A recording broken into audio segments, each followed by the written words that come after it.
सभी भैया बहनों का नरेश शर्मा फिजिक्स लेक्चरर पहला स्वरूप सरस्वती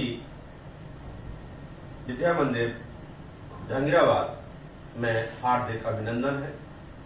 आज मैं आपको अपनी फिजिक्स क्लास के अंदर जो अध्याय लिया है मैंने विमीय विश्लेषण मतलब कि डायमेंशनल एनालिसिस, भौतिक राशि जो होती हैं उनकी मात्रक होते हैं, तो उसी के साथ एक नई चीज आती है।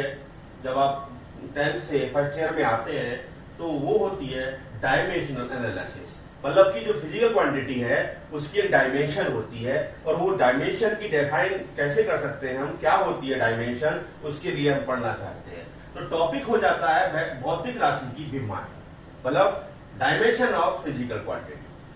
तो आखिर डायमेंशन जो होती है भौतिक राशि की, जो विमा होती है वो क्या होती है, उसकी परिभाषा आप देखना चाहेंगे। तो देखिए, भौतिक राशि की विमाएं वे घातें होती हैं। भौतिक राशि की विमाएं वे घातें होती हैं, घात कहते हैं पावर को, वे घातें होती हैं जो उस राशि के, उस राशि का फिजिकल क्वांटिटी, उस राशि के मात्रक को, यूनिट को, मात्रक को व्यक्त करने के लिए, इंट्रोड्यूस करने के लिए, व्यक्त करने के लिए मूल मात्रकों पर चढ़ाई जाती है।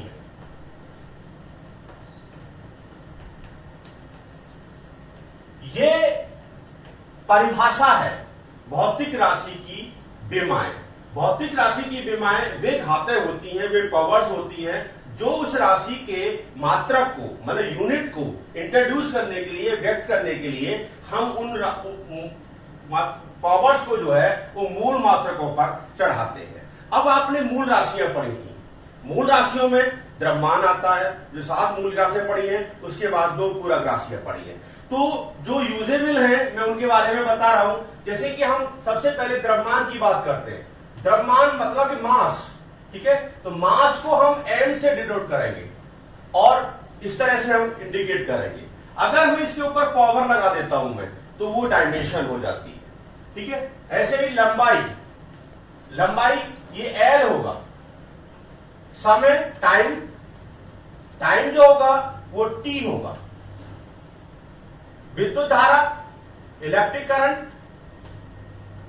दैट इज A, टेम्परेचर ताप को या तो K लिखा होगा या आपका थीटा, K और थीटा। पदार्थ की मात्रा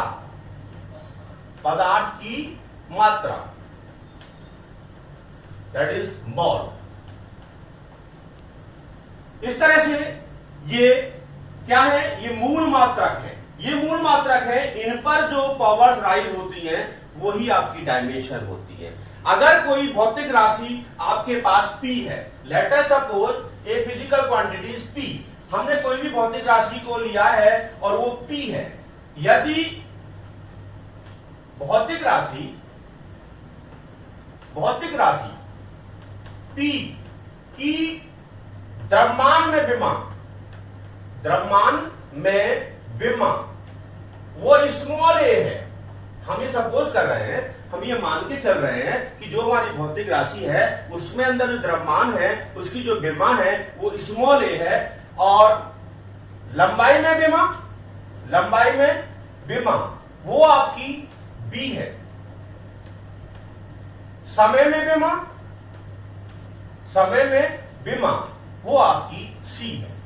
तो हमने ये मान लिया कि जो फिजिकल क्वांटिटी B थी उसकी द्रव्यमान में विमा A है, लंबाई में विमा B है और समय में विमा C है। उसके बाद तब भौतिक राशि P का विमा सूत्र, डायमेंशनल फॉर्मूला, विमा सूत्र m की पावर a L की पावर B और T की पावर C होगा।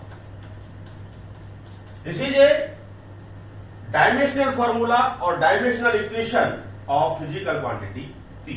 इस तरह से हमने डेफिनेशन दी है किसकी? भौतिक राशि की, विमा की। अब बहुत सारी भौतिक राशियां हैं, उनकी विमाएं होती हैं, उनको निकालना होता है। तो हम कुछ भौतिक राशि मैं आपको बताता हूं किस तरह से हम उसकी क्या कहते हैं डायमेंशन को निकालेंगे। तो आप कुछ एग्जाम्पल देखेंगे। देखिए, फर्स्ट एरिया, हम बात करते हैं क्षेत्रफल की। क्षेत्रफल, एरिया, सब जानते हैं एरिया जो होता है वो लेंथ इंटू ब्रेथ होता है। इसका मतलब लंबाई गुणा चौड़ाई, लेंथ इंटू ब्रेथ से हम एरिया को लेते हैं। अब कोई भी डिस्टेंस हो, डिस्टेंस, डिस्प्लेसमेंट, आप कह सकते हैं दूरी है, ऊंचाई है कहीं भी, तो उन सबको हम एल से लेते हैं। तो ये एल और इंटू एल, तो इस तरह से एल की पावर 2 हो जाती है।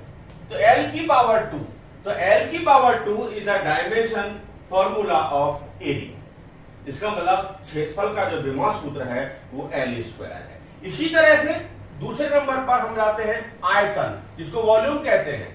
आयतन में क्या होता, ये पढ़ा है आपने छोटी क्लास में, पढ़ लेते हैं आप, L B H, length, breadth, height. इसका मतलब लंबाई, चौड़ाई गुणा ऊंचाई, 3 चीज लेके चलते हैं। अब देखिए डिस्टेंस वही है एल, तो यहां एल जो है 3 बार यूज होगा और एल की पावर क्या बन जाएगी, दैट इज एल की पावर 3।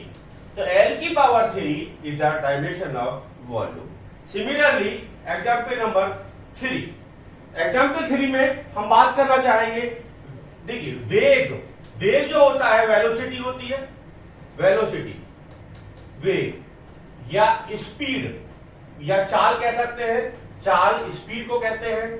अब यहां पर थोड़ा सा देखिए, अगर हम डायमेंशन देखेंगे दोनों की एक होगी, परंतु तो निकालने का तरीका थोड़ा डिफर हो जाएगा, क्योंकि वेलोसिटी जो होती है वो वेक्टर क्वांटिटी होती है और जो स्पीड होती है वो स्केलर क्वांटिटी होती है। अगर हम वेलोसिटी यूज करते हैं तो यहां पर हमें विस्थापन बटे समय लिखना होगा, विस्थापन बटे समय, विस्थापन डिस्प्लेसमेंट। और अगर हम स्पीड का यूज करते हैं तो दूरी बटे समय लिखना होगा, दूरी बटे समय। परंतु डायमेंशन में कोई चेंज नहीं आएगा, क्योंकि विस्थापन भी एल होता है और दूरी भी है, तो एल टी। अब देखिए नियम है कि जो हिंदी भाषा में होता है कि हर और अंश, तो कभी भी हम डायमेंशन जो होगी वो हर में नहीं रखेंगे, उसको अंश में लेके जाएंगे। तो हम अगर टी को ऊपर लेके जाते हैं तो एल टी -1, तो एल टी जो -1 जो है वो डायमेंशन हो जाएगी किसकी, वेग या चाल की। इसके बाद 4th पॉइंट देखिए और देखते हैं आगे एग्जाम्पल, एग्जाम्पल नंबर 4 में हम त्वरण की बात करते हैं, एक्सेलरेशन, त्वरण, लीनियर एक्सेलरेशन की बात हो रही है, मतलब कि वेग परिवर्तन की दर को त्वरण कहते हैं। तो वेग परिवर्तन, चेंज इन वेलोसिटी, वेग परिवर्तन अपॉन समय। अब देखिए हम डायमेंशन यूज करके आ रहे हैं पीछे, वेग परिवर्तन का मतलब है वेग की डायमेंशन, तो वेग की डायमेंशन हमने क्या यूज की थी, एल टी -1। अब यहां नीचे टाइम और आ गया, परंतु हमने बताया कि यहां पर आप डायमेंशन को नहीं रखेंगे, ऊपर लेके जाएंगे, तो क्या हो जाएगा, एल टी -2। इसका मतलब हुआ कि एल टी -2 क्या हुआ, त्वरण की का विमा सूत्र हो गया।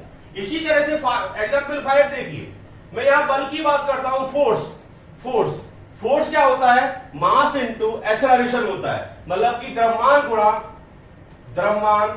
गुणा त्वरण। ठीक है, तो द्रव्यमान क्या हुआ, m हुआ, और त्वरण क्या हुआ, एल टी -2।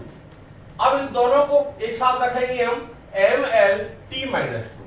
तो एम एल टी -2 ये डायमेंशनल फॉर्मूला हो गया फोर्स का। अगर हम थोड़ा सा और आगे एग्जाम्पल लेके चलते हैं तो मैं 6 एग्जाम्पल पर चलूंगा, वर्क पर, कार्य 6। देखिए कार्य क्या होता है, वर्क, बल गुणा विस्थापन होता है, फोर्स इंटू डिस्प्लेसमेंट। पढ़े हैं आपने, तो बल गुणा विस्थापन, बल गुणा विस्थापन, डिस्प्लेसमेंट। तो बल क्या हुआ, mlt-2, और विस्थापन क्या हो गया, L हो गया। We can say ml2t-2 is the dimensional formula of work. 7th में और जाता हूं एग्जाम्पल में, देखिए 7th एग्जाम्पल और देखें। 7th में मैं बात करता हूं शक्ति की, पावर। पावर क्या होता है, वर्क अपॉन टाइम, कार्य बटे समय, कार्य बटे समय, द डेफिनेशन ऑफ पावर। तो कार्य की आपकी डायमेंशन अभी आपने यूज किया है mlt-2, ml2t-2, और नीचे क्या हुआ, समय हुआ t। अब एक पावर को और ऊपर लेके जाओ, तो ml2t-3 ये डायमेंशनल फॉर्मूला हो गया आपका पावर। इसके बाद 8th की बात करता हूं, आगे बढ़ता हूं थोड़ा सा और। तो देखिए मैं यहां गतिज ऊर्जा, काइनेटिक एनर्जी, गतिज ऊर्जा बराबर हाफ mv², पढ़ा है आपने, मास द्रव्यमान गुणा वेग का स्क्वायर, पढ़ा है आपने, kinetic energy is equal to half mv²। तो देखिए ये कांस्टेंट है, इसका यूज डायमेंशन में नहीं करते हैं, तो यहां हम केवल इसको छोड़ देंगे, द्रव्यमान को हम m लिखेंगे, m, और वेग क्या हुआ, lt-1, और उसका भी स्क्वायर, तो इसको सॉल्यूशन करेंगे, that is ml2t-2, ml2t-2 kinetic energy, ठीक है, की डायमेंशन आ गई। देखिए मैं एक बात आपको बता दूं कि किसी तरह से भी एनर्जी कोई भी होगी, उसकी डायमेंशन जो होगी वही होगी जो वर्क की होती है। अगर मैं गुरुत्वीय स्थितिज ऊर्जा की बात करूं, गुरुत्वीय स्थितिज ऊर्जा, गुरुत्वीय स्थितिज ऊर्जा, ग्रेविटेशनल पोटेंशियल एनर्जी, आपने पढ़ा है इसको mgh, mgh, m बोले तो मास, द्रव्यमान, g गुरुत्वीय त्वरण, और h हाइट, ऊंचाई। अब द्रव्यमान तो m हो गया, गुरुत्वीय त्वरण की डायमेंशन वही होती है जो कि क्या कहते हैं, एक्सेलरेशन की होती है, lt-2, और h हाइट l। तो क्या हुआ, ml2t-2, तो ml2t-2 ये आपकी गुरुत्वीय स्थितिज ऊर्जा की डायमेंशन बता रहे। एक और मैं बताता हूं आपका 10th में, 10th एग्जाम्पल, वो बल आघूर्ण, पढ़ा है आपने छोटी क्लासों में, 10th में देखेंगे, बल आघूर्ण, टॉर्क कहते हैं इसको, बल आघूर्ण बराबर बल गुणा दूरी होता है, वैसे जनरल में बल गुणा दूरी। तो बल ml-2 और दूरी का क्या होगा, l, दैट इज ml2t-2। इसको टॉर्क, बल आघूर्ण, बल आघूर्ण या कपल जो भी आप बोलते हैं, उसकी डायमेंशन होती है वो ml2t-2। आप देखा आपने कि जहां भी हमने एनर्जी की बात की है उसकी डायमेंशन वही निकल के आई है जो वर्क की है, और उसके बाद में हमने बलागुण की बात की है तो उसकी डायमेंशन भी वही है जो कि वर्क की है।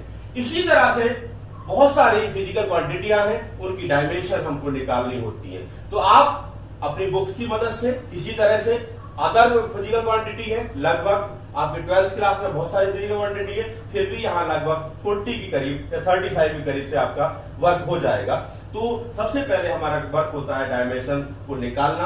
अब डायमेंशन जब निकल जाएगी तो आखिर इसका यूज क्या होगा, वो अगली वीडियो में मैं आपको डायमेंशन एनालिसिस का जो यूज होगा उसको बताऊंगा। ठीक है, थैंक्स।